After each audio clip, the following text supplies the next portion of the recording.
కాబట్టి ఇలా జాతక యోగంలో చూసుకుంటే విద్యార్థులకి మంచి చదువు, విదేశాల ప్రయాణాలు, పెద్ద పెద్ద పనులు, అభివృద్ధిగా రావాల్సి ఉంది. మరి రాజకీయంలో కూడా మరి ఎన్నో రోజుల నుంచి రావాల్సిన ఒక మంచి పేరు అది ఈ సంవత్సరంలో ఈ నెలలో వీళ్ళకి ఎదురయ్యే మార్గాలు కూడా కొన్ని కనబడుతున్నాయి. కాబట్టి ఎక్కువగా స్నేహం అనేది ఎక్కువగా ఉండకూడదు. ఏ కార్యక్రమైనా కానీ ఏ పనైనా కానీ ముందే ఇలా పనులు ఇలా కార్యక్రమాలు ముందే ఎవరికి చెప్పి చేయొద్దు. మరి మనస్తత్వం కూడా వీళ్ళకి కరెక్ట్గా లేకుండా మనస్తత్వం కూడా వీళ్ళకి ఒక కరెక్ట్గా ఉండకోకుండా మానసికంగా కొంచెం బాధపడుతూ ఉంటారు. మరి శత్రువులతో కొంత విజయం సాధించాల్సి ఉంది. ఇలా ఆలోచనలు అతి వేగంగా ఉంటాయి. అతి వేగంగా వాళ్ళ ఆలోచనలు ఐడియాలు చాలా చాలా పవర్ఫుల్గా ఉంటాయి. మరి విదేశాలలో మంచి విద్య పొందుతారు. మరి ఉద్యోగస్తులకి పెద్ద పెద్ద ప్రయత్నాలు చేస్తున్నారు కాబట్టి వాళ్ళకి ఈ నెల 15వ తారీఖు నుంచి మార్పులు కొన్ని రాబోతున్నాయి. 15వ తారీఖు తర్వాతే వాళ్ళు ప్రయత్నం చేయాలి. ముందే ప్రయత్నం చేశారనుకోండి కొన్ని లేనిపోయిన సమస్యలోకి పడిపోతారు.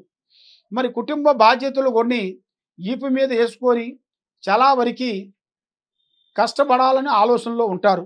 కాబట్టి వాళ్ళ కుటుంబ బాధ్యతలు ఈపు మీద వేసుకొని కుటుంబ బాధ్యత గురించి ఎన్నో ప్రయత్నాలు చేసి కుటుంబాన్ని కాపాడాలని ప్రయత్నం చేస్తుంటారు. కాబట్టి మధ్య వాళ్ళ మాట విని కొంచెం మధ్య వాళ్ళ మాటల వలన కొంచెం ఎసరల పనులు వలన కొంచెం తాగుబోతు వాళ్ళ ఎమ్మట తిరిగిన దాని వలన కుటుంబ బాధ్యతలన్నీ పక్కకు పెట్టి లేనిపోయిన సమస్యలో కొంచెం ఇరక్కబోతారు. ఆ లేనిపోయిన సమస్యలు అనేది ఈయనకు పడి వీళ్ళని అధోగతి పాలు చేసే మార్గాలు కూడా కనబడుతున్నాయి. కాబట్టి ఇప్పుడు టయాలు కూడా అంత అనుకూలత అనేది పెద్దగా ఏమి కనబడుతులేదు. మరి చేయాల్సిన ఉద్యోగస్తులకి కొంత ప్రమోషను, కొంచెం మార్పులు, కొంచెం బదిలీలు చేయాల్సిన ఆ టయాలు కూడా అతి దగ్గరలోనే కొన్ని కనబడుతున్నాయి.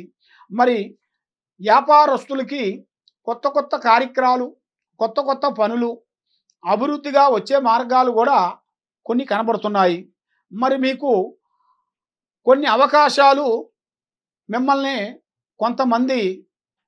అందరూ మీ పనులన్నీ వాళ్ళు ఆలోచించి మిమ్మల్ని వాడుకొని మీ అవకాశాలన్నీ వాళ్ళందరూ వాడుకొని మిమ్మల్ని లేనిపోయిన దాంట్లో మిమ్మల్ని పెట్టేసి మిమ్మల్ని ఏదో అధోగతి పని చేయాలని చాలా వరకు వాళ్ళ ఆలోచన విధానం అనేది చాలా వరకు కనబడుతుంది.